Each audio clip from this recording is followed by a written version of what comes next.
What's going on, everybody? TheKennyDubz here with another Mega Man X Dive update video. So let's take a look at what's going on this week in the global version of first. Droid and Angie and the Total Battle Power event hit Mega Man X Dive this week. Global version of Mega Man X Dive starts 2023 strong with the first edition of the Total Power Battle event on all servers. The event consists of three battle types of Russian battle players defeat multiple waves of enemies in the shortest time possible. Lightning, race against the clock to finish each defense possible. An expedition, battle against the unique versions of existing bosses.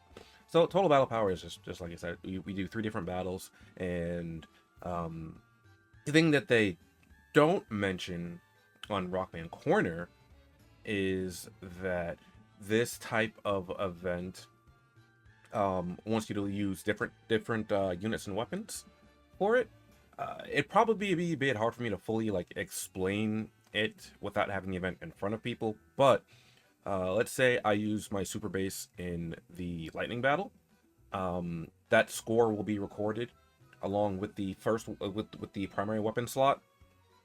But if I want to go to the, say, expedition battle, fight a boss with super base and the same primary weapon, then I would have to kind of forfeit that score, if that makes sense, because I wouldn't be able to have them in both both scores at once. Alongside that, it's going to take, I think it's like your top 3 scores and add them together in terms of ranking for each section of the total battle power for the ranking. And then there's a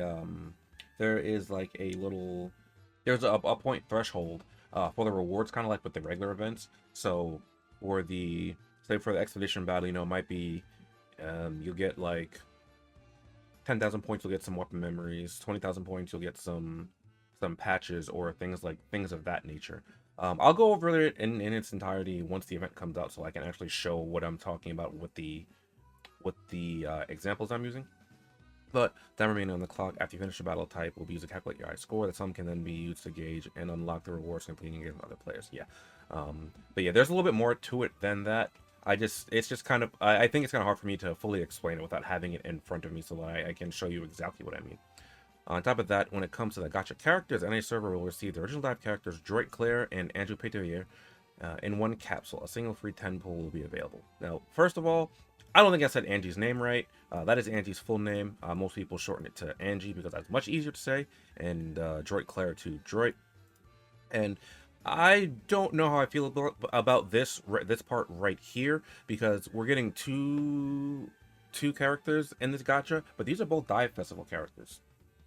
And with the way that this capsule is set up, we're actually accelerating. So we're putting 2 Dive Festival characters on one banner.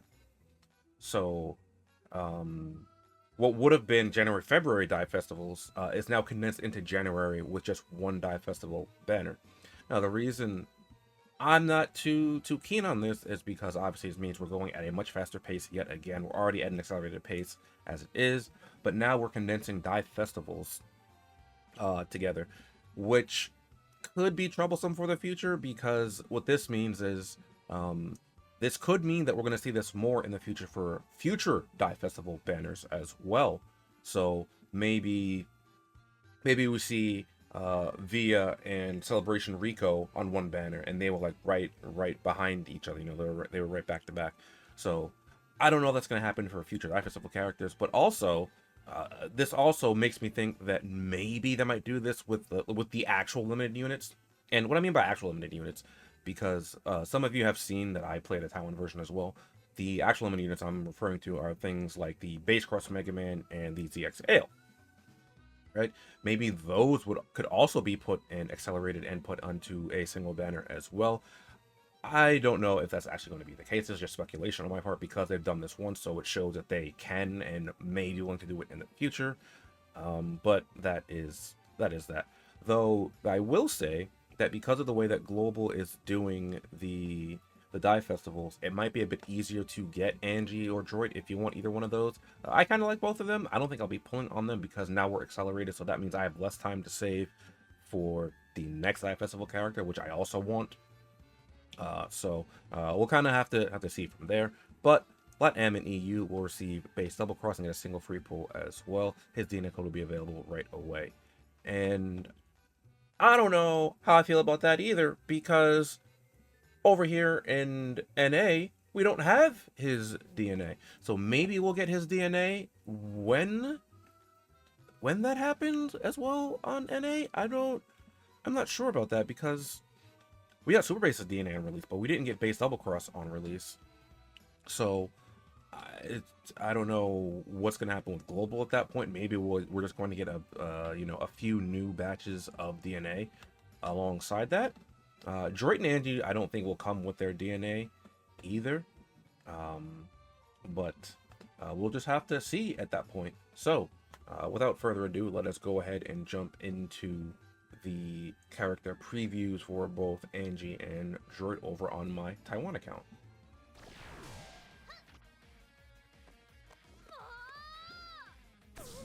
Alright, here we are taking a look at Droitclair on my Taiwan account.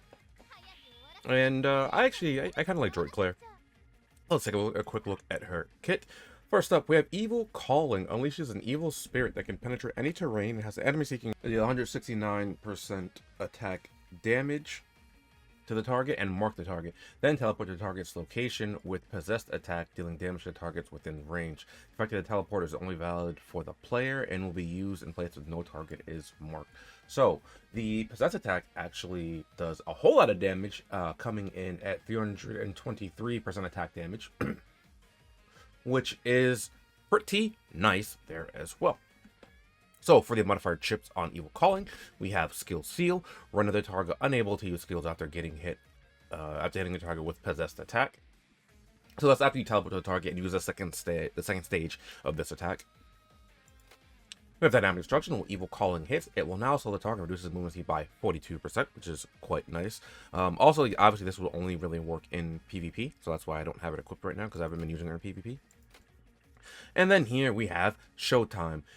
When attacking in possessed attack mode, you gain invincibility, do not take any damage or debuff status, which is actually really, really nice. Just raw gives you true Showtime on this in one modifier chip, which is not all that common. Alright, so next up, we have Evil Spirit Barrier. Unleashes an evil spirit to form a barrier around itself, resisting about 91% attack damage from attacks, and continues to... Oh, I'm sorry. That's not correct. No, that is correct. The 91% attack damage, and then it deals 122% attack damage to all targets it touches. Sorry, I assume that was a bit higher because I leveled my skill up a little bit here. But for the modifier chips, Spiritual Resonance increases the damage done by 20% in the presence of the Evil Spirit Barrier. Spiritual Response reduces the damage by 20% in the presence of Evil Spirit Barrier. And then Spiritual Collapse. When the Evil Spirit Barrier absorbs too much damage and collapses, it causes an immobile status that cannot be removed and ignores burning of shields for all targets within range, which is quite nice for PvP. I had this on because it functions as a shield as well, so that it reduces damage even further. But also I only have her at 3 stars, so I have to choose between this and this, so I opted to go for this one. But I think this would be the one to use quite often in PvP anyway. Next up, let's take a look at the passive skills for Droitclair. First up, we have Clean Hit. The marker for Evil Calling cannot be removed and ignores burden of shield. Quite nice there. We have the Evil Spirit Counter Attack. When attacked, there's a chance to unleash Evil Spirit that can penetrate terrain and has enemies seeking effect deal damage to the target. So it can only trigger the after present cooldown. This just allows you to trigger the Evil Spirit counter attack, or Evil Spirit when you're just getting attacked. So, interestingly enough, it can trigger while Evil Spirit Barrier is active as well. And this is about a 50% chance to trigger, and it does about 125% attack damage. Next up, we have Sprayer Mastery. When equipping a spray, increase damage by 20%. Not bad. Then we have Mental Chaos.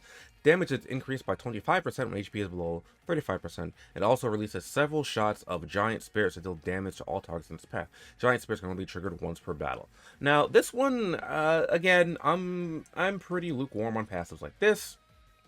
Just because you have to be so low for this to trigger in the first place. Especially when we're going toward an era where units will just be one-tapping you, or close to it. You might not even have a chance to trigger this. But I do like the activation of the giant spirits. Unfortunately, they only activate once per battle. But 6 spirits get sent out with 150% attack damage. And then we have Unrest Realization. The Evil Spirit counterattack is enhanced to be sure to fire. So this right here, it's guaranteed to fire with the unlocking, with the 5th passive. And remove random debuff. Well, random debuff will be seized from the target. So that sounds like, to me, I've always interpreted that as it will just steal it like Grudge Axe does. Because if you actually look at Grudge Axe, it's very similar to Droitclair. You know, like in terms of its design, like kind of like the evil spirit kind of thing. So that's what I assume they mean by seize, because when you seize, you know, when your property is seized or something you own is seized, it's taking away from you, like someone else comes and takes it. So I assume that that's what that is actually trying to imply. Also, because they don't have really a term coined for that in this game. It will make you invincible when activated and without taking any damage. So that's quite nice as well. So when the Evil Spirit counterattack is activated now, you get iframes, you'll yoink a buff. And, you know, that's all well and good. Now, I don't think that Droitclair will come with her DNA. We're going to go over it anyway, though, as per usual. I chose a card as well. I don't remember if I bought it or not. So we'll go take a look at that in a moment here. First, we'll look at the DNA. Alright, so our first fixed DNA. Sprayer adaptability, which is damage taken by 20% when equipping a sprayer. So, between her sprayer and her shield, her spirit barrier, she does have some damage mitigation in her kit, which is quite nice. So, I like that. Next up, enhanced mental chaos. Trigger mental chaos when HP is low 40%, and the prep time for evil calling is reduced by 20%. And, I mean, again, 40%, that's still pretty low to have a passive triggered at. So I still don't really like that. But the prep time reduced for Evil Calling is quite nice there. And then we have Enhanced Evil Spirit Barrier. Prep time for Evil Spirit Barrier is reduced by 20%. And the damage rate of the Evil Spirit Barrier is increased by 10%. So, again, another move reduction there. And alongside the damage register buff as well.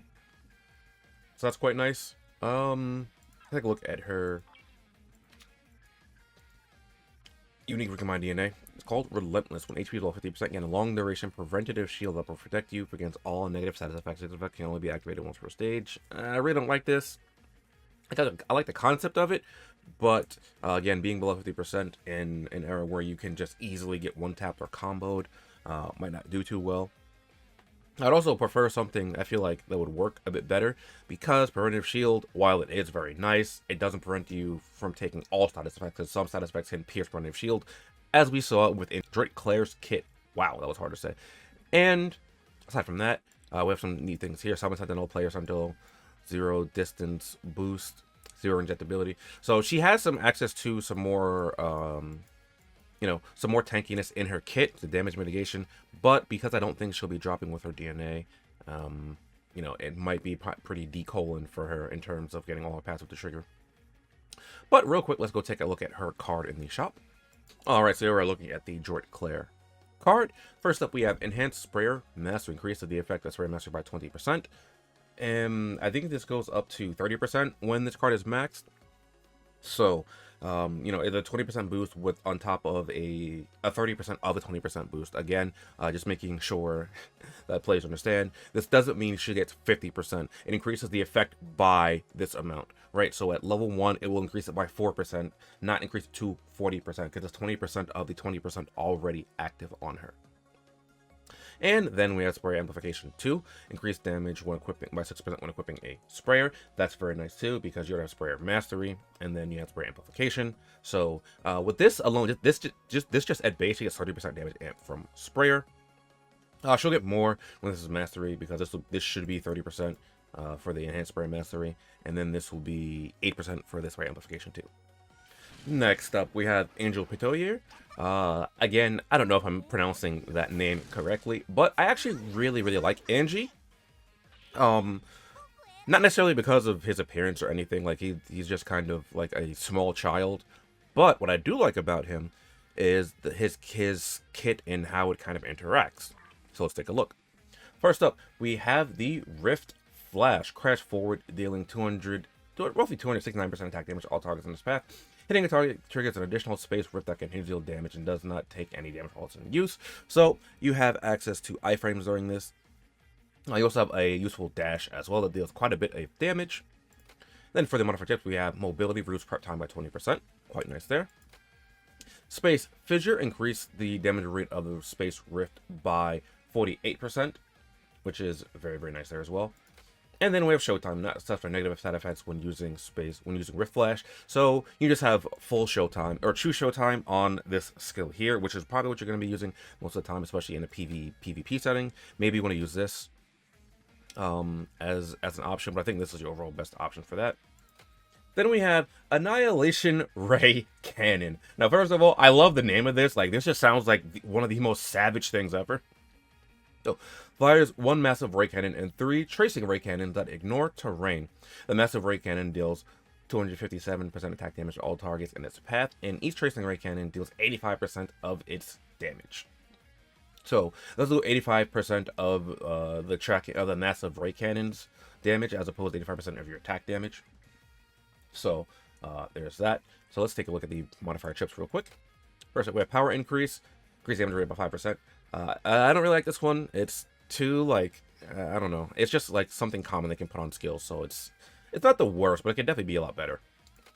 Because we have Paralyzing Shot. When an Annihilation Ray Cannon hits a target, there's a chance for the target to become immobile. Now, the chance for this is about 30%. So, a 1 in 3 chance to land that isn't terrible. I would like it to be higher, but that might be a little too insane. And then, here's where it really comes in here.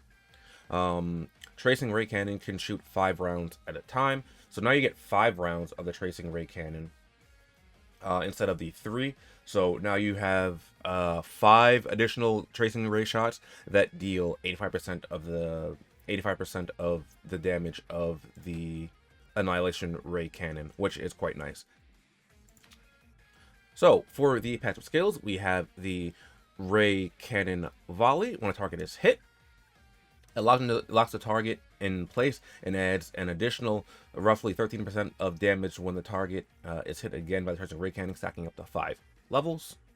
So you can stack up damage really quickly with this, and because like this little passive right here ties in really well with this right there, because you get 5 rounds of the Tracing Ray Cannon, and then you can stack this up to 5 times, an additional 12% damage as well. And we have Buster Mastery, and this is one of the reasons why I like this character, because it's a Buster unit, and most of you may know, or maybe some of you, that I like using Buster-based units. Increase damage to 20% when equipping a Buster. We have Rift Trigger as the next passive. When you hit a target with a weapon, reduce the prep time for a Rift Flash by 1 second. So it can only trigger it again after a 1 second cooldown. So for Rift Flash is on a 8 second cooldown, and every 2 seconds, you get a 1 second cooldown reduction. That's quite nice there. We have Space Partition here. When using Annihilation Ray Cannon, gain a shield that can withstand 102% attack damage. This effect only triggered once more after 8 second cooldown. So here is a nice shield on Angie. So we have shield, we have damage, we have true Showtime, and we have damage amplification. We don't have any mitigations having the shield though. And here is one of the reasons why I saw it and I was just like, yeah, I kind of just want to use Angie and just do this. So, Space Regression. Use Rift Flash repeatedly. After it is triggered, it can be triggered once more. It can only be triggered once more again after a 10 second cooldown. Use Annihilation Ray Cannon repeatedly. After it is triggered, it can only be triggered once more after a 12 second cooldown. The cooldown for these are quite long, but if you're spamming out moves that do huge damage, I think that's okay. Although it's worth noting that the Annihilation Ray Cannon is about a 10 second cooldown, and the Rift Flash is 8 seconds. So 2 seconds after your skills come back online, you would be able to spam them again. So you'll be able to do quite a bit of damage if you can connect your skills, and maybe you get the Paralyzing Shot off with your Annihilation Ray Cannon. So then you can kind of lock someone down and potentially just combo them that way. Can be pretty neat. Angie has a card as well, but we're going to take a look at... Actually, I think I own Angie's card.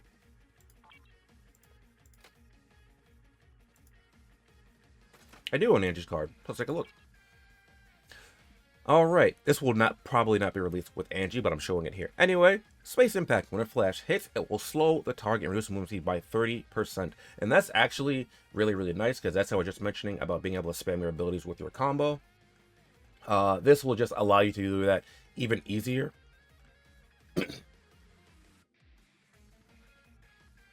There's just a lot to do it even easier. I'm not sure what this is going to be at max level for the movement speed reduction, but you know, it's quite nice. And you have mid-range boost as well, which increases damage you deal by 6% when hitting a target at mid-range. Probably mid-range will be where you're using a bunch of anyway, unless you're like downtown Ohio with your explosive bolt. But yeah, there is Angie's card. Not too great, but you know, it's something. And then we'll take a look at his DNA as well. Again, his DNA probably won't be released when he's released on Wednesday, but we're going to go over it anyway. And the first fixed DNA we have here is energy feedback. When defeating a weapon with when defeating a target with a weapon or skill, recover HP equal to 20% of the attack. It can only be triggered once with a 6-second cooldown. This one is basically for PvE only. It's not all that great in PvP. You can get some usage out of it, but it'd be better off to have something else there. So this is basically just a PvE skill, but it is useful in PvE when this triggers. Next up, we have mobility. Increase the damage rate of Rift Flash by 10%, and the preparation time for space partition is reduced by 40%. So the Rift Flash is your skill 1. Prep time for that is reduced by 10%, which is quite nice. And then the space partition is your passive, is your shield passive. So the time for that is reduced by 40%. So instead of 8 seconds, it's reduced by roughly 50% on that, which is actually quite nice. So then that means when using Annihilation Ray Cannon, you have access to your shield much more often.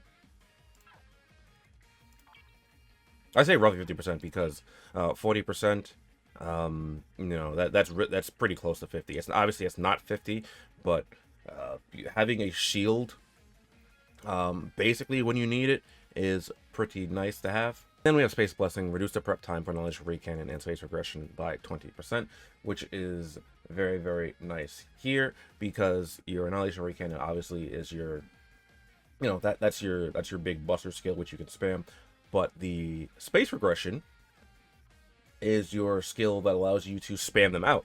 So now you can spam your skills a little bit faster because the prep time for the prep time, the prep time, I guess, for the passive is reduced by 20%. So that will be quite nice there for that passive. And yeah, that's basically it for Angie and for Droitclair. Unfortunately, I might not be able to fully pull for them because they're being expedited exponentially. And like I mentioned earlier, these two were supposed to be they were back-to-back Die Festival characters, but we're supposed to get Droitclair and then Angie the next month. And then after that should be another unit that I want, or another 2 units that I want actually. So I'm pretty sure that I'm not going to be pulling for Angie or Droitclair, at least not too hard, I guess I should say, on my global account.